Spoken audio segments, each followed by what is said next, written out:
Smoke snaked through the barracks like a living thing, carrying the stale tang of old sweat and burnt coffee. Lieutenant Kara Jensen stood rigid, her uniform as sharp as her jawline, eyes fixed ahead. Across from her, Commander Rourke's face was a mask of icy contempt.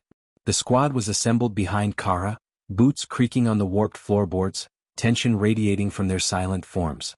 Some watched her with naked worry, others with the cold detachment of soldiers who'd seen too many falls from grace. "You want to repeat that for the room, Lieutenant?" Rourke's voice was silk wrapped around barbed wire, loud enough for the entire platoon to hear.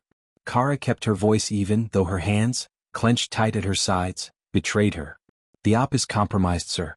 I have reason to believe the data on the incursion is tainted. We need to scrub the mission and re-evaluate." A snort.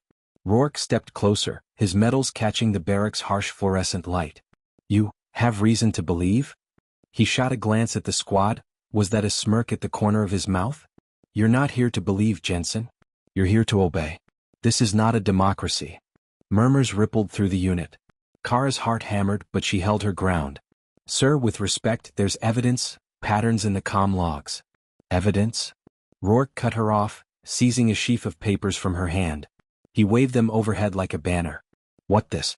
Scraps and scribbles? You're seeing ghosts, Lieutenant. Or are you just angling for another medal?" Laughter, thin and cruel, trickled from the far end of the squad. Sergeant Doyle, Rourke's golden boy, grinned like a shark. "She's got a real talent for drama, sir. Maybe Hollywood's hiring." "Enough." Kara snapped, her voice cracking against the room's oppressive air. Rourke's face darkened. "You forget yourself, Lieutenant. This isn't your little rescue show. You don't call the shots here, I do. You're off the roster. Effective immediately." The words dropped like a guillotine blade. For a moment, the only sound was the low drone of the base generator, somewhere far beneath them. Kara blinked, but she would not look away. "On what grounds?" "On the grounds that I do not trust a loose cannon in my unit." Rourke leaned in, lowering his voice. "You are reckless. You endanger your team. You undermine command. I'm not putting men's lives in the hands of someone who thinks she knows better than the chain of command. Pack your gear." The sting was electric. Kara's lips parted, but no words came. Around her, the squad's faces were a patchwork of pity, embarrassment, and, in a few like Doyle's, undisguised satisfaction. She squared her shoulders. "Permission to speak freely, sir?" "Granted," Rourke said, barely disguising his boredom. She looked him dead in the eye. "If you send them in on this intel, you'll have blood on your hands." Rourke smiled, slow and patronizing. "Dismissed, Lieutenant." She snapped a salute, turned on her heel and marched past her squad. No one met her gaze except Corporal Sanchez, who offered the barest nod. She felt the burn of humiliation rising in her throat, her jaw set so tight it hurt. As she exited, the door slammed shut behind her. Whether by the wind or Rourke's petty anger, she couldn't tell. The corridor outside was cold and empty. Kara pressed a fist against the wall, trying to force her breathing back under control. A faint vibration tickled her earpiece, a calm ping from the ready room. Someone's voice, soft, uncertain. "Lieutenant Jensen? Kara, you okay?" She ripped the earpiece out, holding it like it might bite her. She wanted to scream, to punch through the concrete, to storm back in and demand to be heard. Instead, she forced herself forward, each step echoing with the memory of Rourke's words: reckless, in danger, dismissed. Outside, dusk was settling over the tarmac, turning the base into a world of shadows and glaring sodium lights. 2 rows of aircraft crouched in silence, as if waiting for something to shatter the night. Kara stalked toward her quarters, boots grinding on the gravel, her mind aware of adrenaline and humiliation. Was she wrong? Was she losing her edge? Or was she the only one not blinded by protocol and pride? A door slammed behind her. Footsteps quick, hesitant. She didn't turn. "Kara?" a voice called. It was Mac, the tech officer, the one who always fixed the comms and made her laugh on bad days. "That was bullshit. Rourke's scared of you because you see things he doesn't." She stopped, every muscle taut. "It doesn't matter. I'm out." He made that clear. Mac moved to stand beside her, keeping his voice low. "He's wrong. You're the best we've got. We trust you even if he won't." For the first time her composure faltered. She looked at Mac, searching his face for mockery but found only concern. "This mission's going to hell. I can feel it." "So what now?" he asked. She looked back at the barracks, at the men and women preparing to walk into disaster. "I don't know," she whispered. But I'm not going to let them die. Thunder rumbled somewhere on the horizon. For a moment, the two of them stood in silence, the night growing colder by the second. And far off, barely audible above the wind and whine of turbines, a radio crackled to life, an omen of what was still to come. Wind howled across the desert runway, rattling the window in Kara's tiny quarters. She sat on the edge of her bunk, shoulders curled, boots untied and hands trembling, unable to shake the aftershocks of her public humiliation. The mission, the warning, Rourke's stony eyes, his words echoed, scraping at her resolve. She squeezed her eyes shut. Don't cry. Not here. Not ever. A memory flickered years ago, a rain-soaked morning, the chill of her first PT in basic training. The instructor, a grizzled veteran with a voice like gravel, paced the line of recruits. Some of you think you're tough. Most of you aren't. You want out? Say so now. No shame in it. Kara's sneakers squelched in the mud, her uniform 3 sizes too big, a tiny island in a sea of bigger, louder, older recruits. Her arms ached, lungs burned. She thought of her father, always pushing her to be less gentle, more steel. She wanted to be tough, but right then she just wanted to stop shivering. Jensen. The instructor's bark snapped her back. You gonna quit? She looked him dead in the eye, voice shaking but certain. No, sir. That day she finished dead last. But she finished. Years later, after endless drills and setbacks, Kara Jensen had become a name in the teams. Fierce, tireless, sharp-eyed. She didn't run the fastest or lift the most, but she saw things others missed. She read terrain like music, anticipated trouble, refused to let fear drive her decisions. It earned her respect, grudging at first, then real. But it was the rescue off the coast of Tripoli that cemented her place. The waves crashed, night pressing down. Their boat capsized, 2 crew swept overboard. While others hesitated, Kara dove into the black water, tracing the terrified shouts, fighting the current, pulling the injured tech officer, Mac, onto a drifting hatch. You're insane, he'd coughed, clinging to her as she towed him to the lifeboat. She only smiled, too breathless to answer. Later, huddled in blankets, Mac had tried to thank her. She shrugged it off. You'd have done the same. He shook his head, eyes soft. Not everyone runs toward the storm, Kara. She'd shrugged again, but inside she'd felt a warmth, rare in this business. Now, as the base outside her window buzzed with preparations, that night seemed impossibly far away. A knock jolted her from the memory. Sanchez's silhouette filled the doorway, hesitation in his posture. You eating? Kara shook her head. He crossed the room, awkward, and placed a wrapped ration bar on her bunk. For later then. Don't let the bastards keep you down. He hesitated, then added, we all know you're right, Kara. Even if Rourke can't see it. She wanted to believe him. But belief was a luxury, and right now she needed facts. As soon as Sanchez left, she reached for her laptop, fingers flying across the keys. She rechecked the data, the comms logs, the encrypted chatter, the telltale gaps in the enemy's radio silence. There was a pattern, she was sure, something off about the way the data lined up. The enemy knew too much too soon. It smelled like a leak, or a trap. She loaded her findings onto a drive, heart pounding.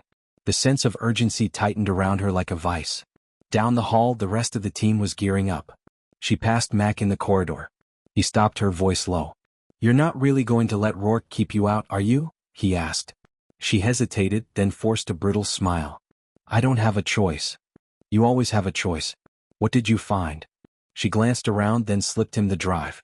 Don't let anyone see. I think it's a setup. Someone's feeding false intel to us, or someone inside is helping them.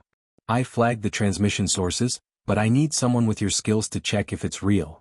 He took the drive, eyes wide. I'll look. If you're right. I am right. She heard the edge in her own voice. Just, be careful. He reached out, just touching her sleeve, then let his hand drop. You're the best damn officer I've ever worked with. Don't give up. She managed a weak grin. Not my style. In the mess, Rourke held court, briefing the mission with icy precision. Maps glowed on the big screens, routes drawn in stark red. Kara stood in the shadows by the door, listening as he rattled off objectives. Infiltration, rescue, extraction. No mention of the gaps, no questions about the enemy's uncanny readiness. As the briefing ended, Rourke's gaze slid over her like oil. Lieutenant Jensen, I believe you're dismissed. For a heartbeat, she considered making a scene, exposing the risks. But she caught Mac's eye. He shook his head, barely perceptible, already working the numbers in his mind. Don't push. Not yet. She swallowed her frustration. Yes, sir. The team filtered out, some shooting her looks of apology, others of relief. She waited until the last soldier left before stepping up to the map, tracing the route with her fingertip. It's a trap, she thought. But how do I save them when no one will listen? Outside, the night was alive with engine roar and the barked orders of pre-mission ritual. She watched as her squad, her family, checked gear and joked, adrenaline masking anxiety. Mac caught her watching, offered a crooked salute. A cold certainty settled in her gut. She couldn't sit by. If she couldn't lead them, maybe she could watch over them another way. In her room, she slid on her headset, patched into the encrypted channel. Just listening, she told herself. Just in case.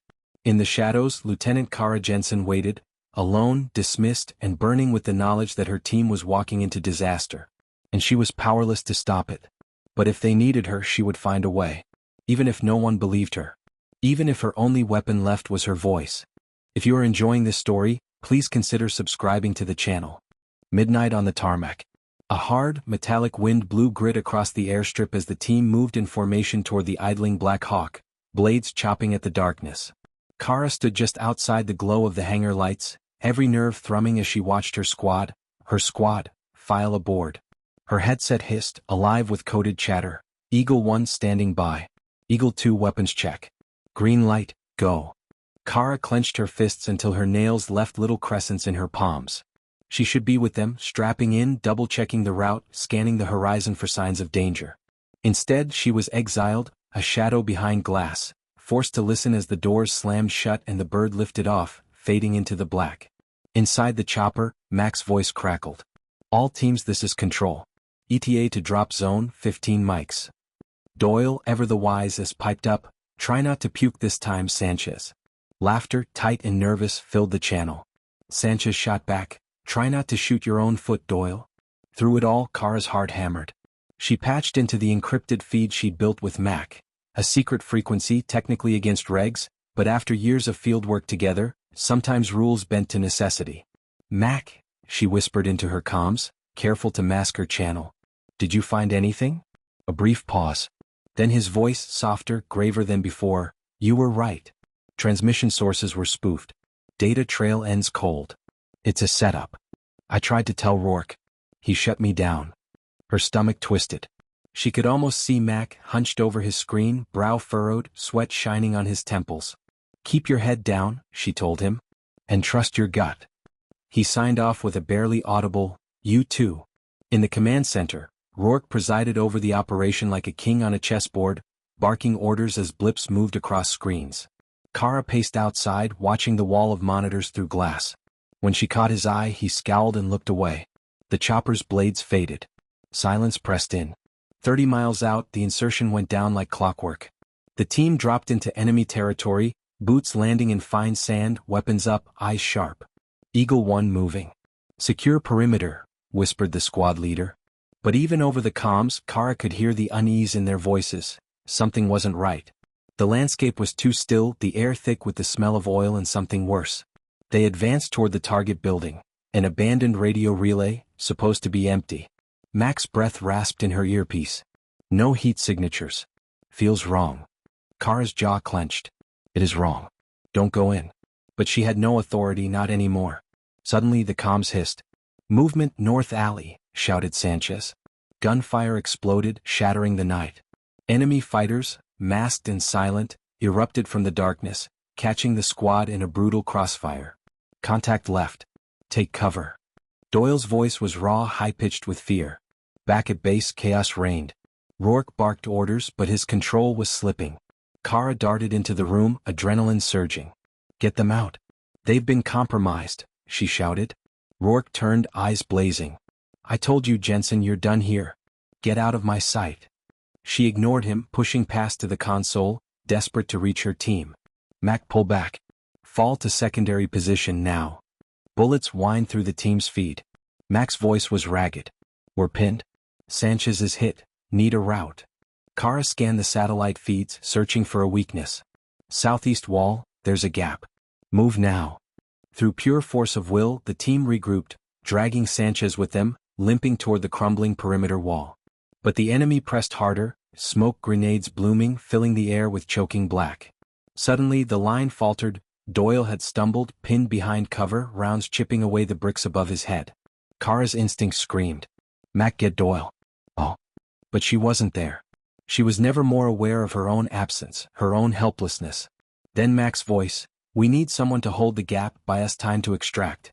"Kara, what do we do?" She stared at her own reflection in the glass. "Powerless.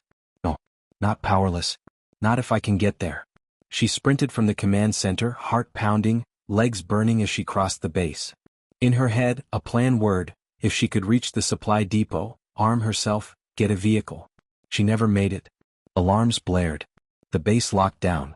Gates slammed shut as security swept the compound, hunting for a possible infiltrator. In the confusion, she caught a last transmission. A scream, gunfire, then Mac, desperate. "We're surrounded. Kara, we need."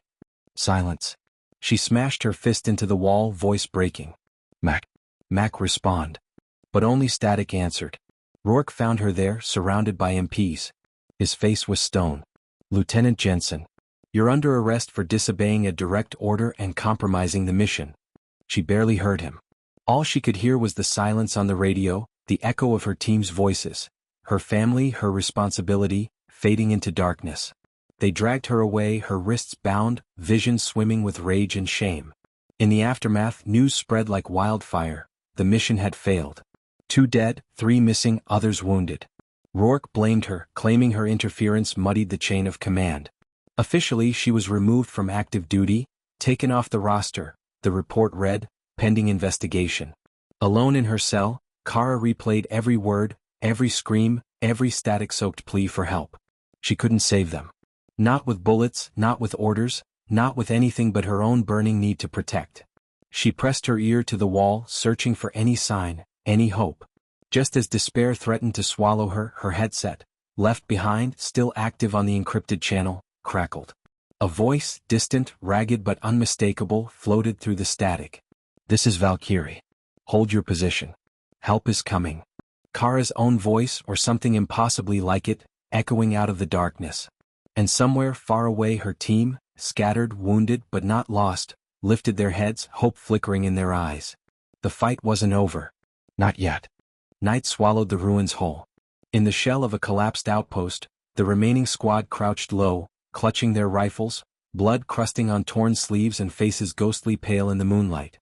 Wind hissed through broken walls, carrying the distant thump of boots and the echo of gunfire. Mac pressed a trembling finger to his comms, eyes darting between Sanchez, pale and shivering with blood loss, and Doyle, who winced every time he shifted his weight. Nothing but static. Then, suddenly Doyle gasped and nearly pulled the trigger. Her voice crackled through the headsets.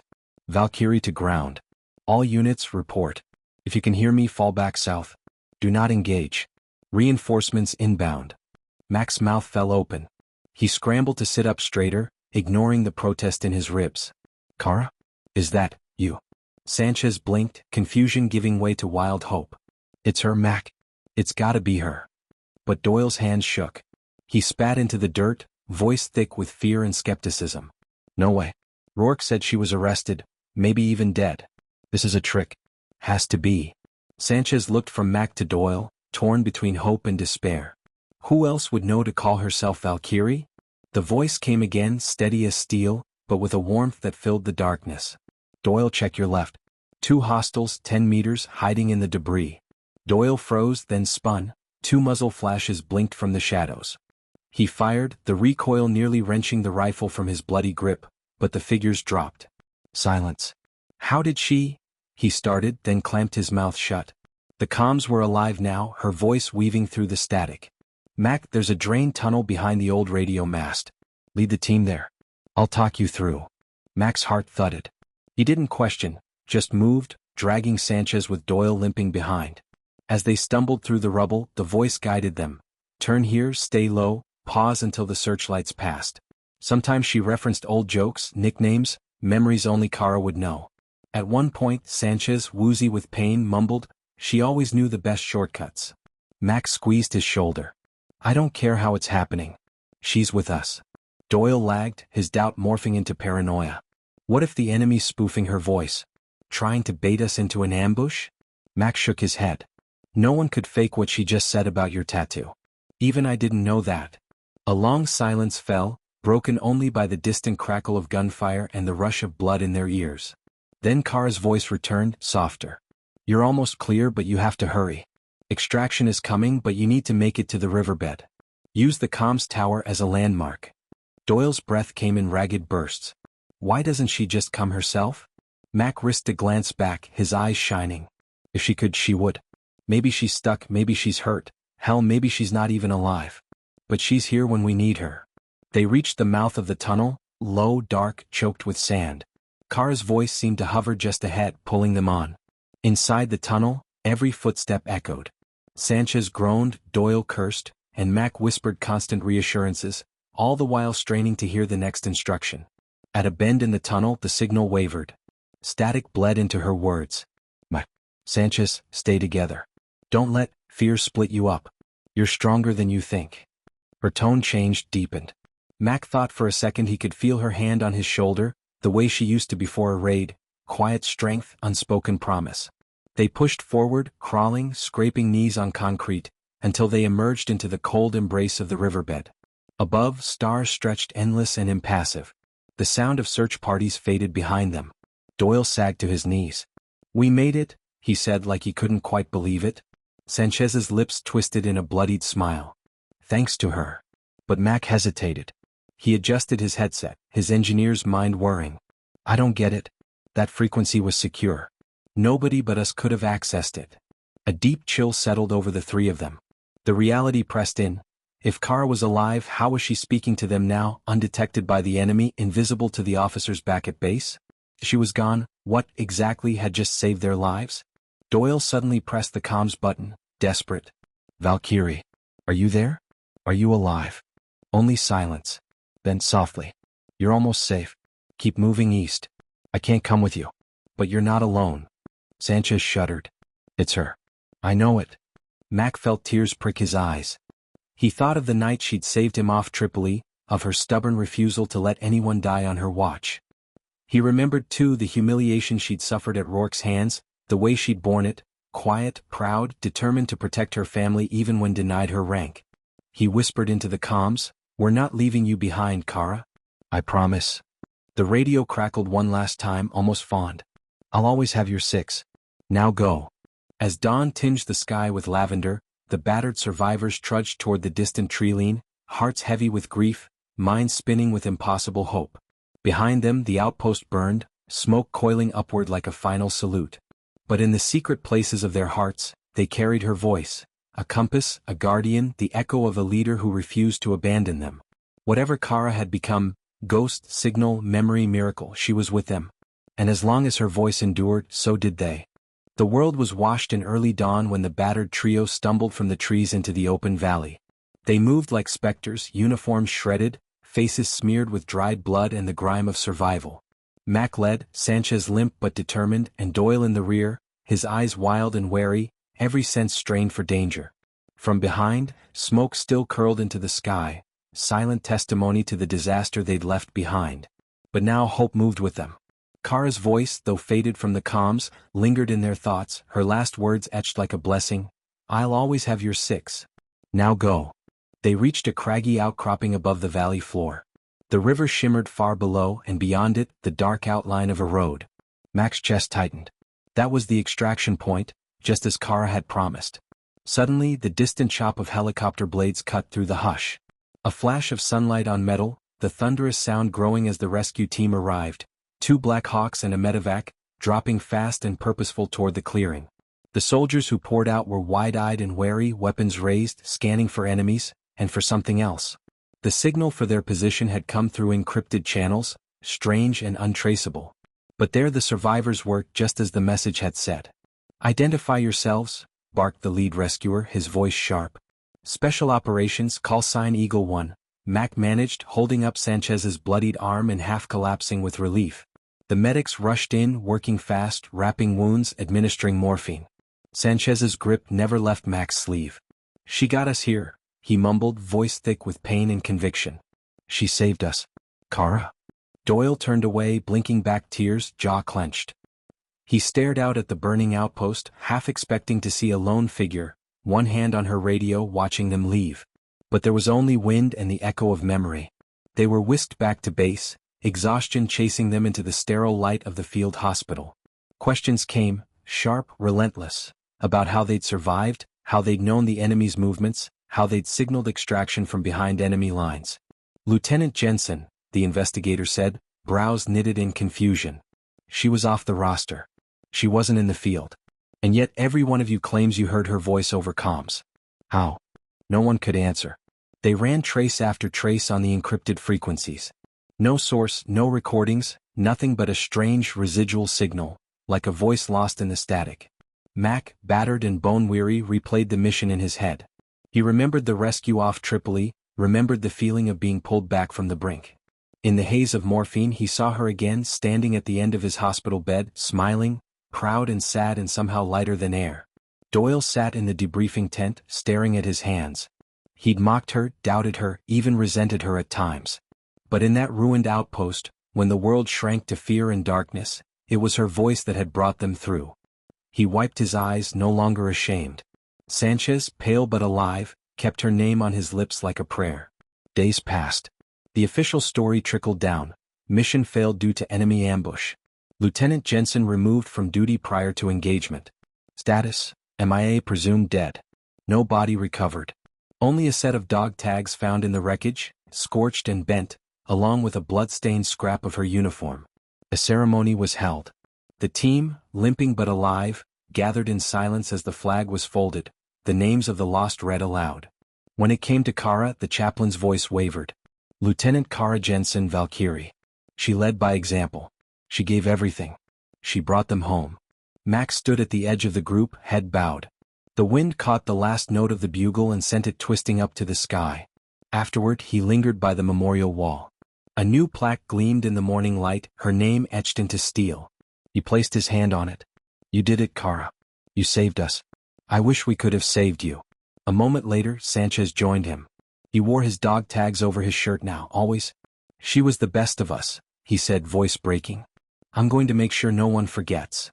Doyle came last, silent, eyes haunted.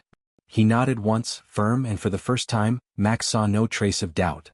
That night, the survivors gathered in Max's bunk, exhaustion and grief holding them together. They played back the encrypted comms recordings. All they heard was static, until, in a brief moment of silence, Kara's voice broke through. No matter what happens, you keep moving. Don't look back. Take care of each other. That's an order. It was clear, and yet it faded too quickly, like a dream. The three sat in stunned silence. Sanchez smiled through his tears. She's watching out for us. Mac nodded, and for the first time since the mission, he felt peace settle in his chest. Always. Days later, as Mac packed his kit to transfer out, a new encrypted message flashed on his console. No sender, no traceable origin. He hesitated, then played it. Kara's voice, unmistakable, warm and proud. You made it home. That's all that matters. Remember, you're never alone out there.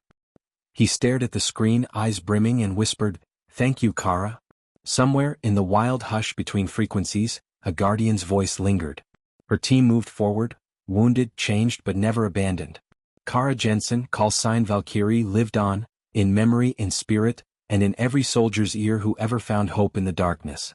And somewhere, far beyond the roster, her voice still watched the skies.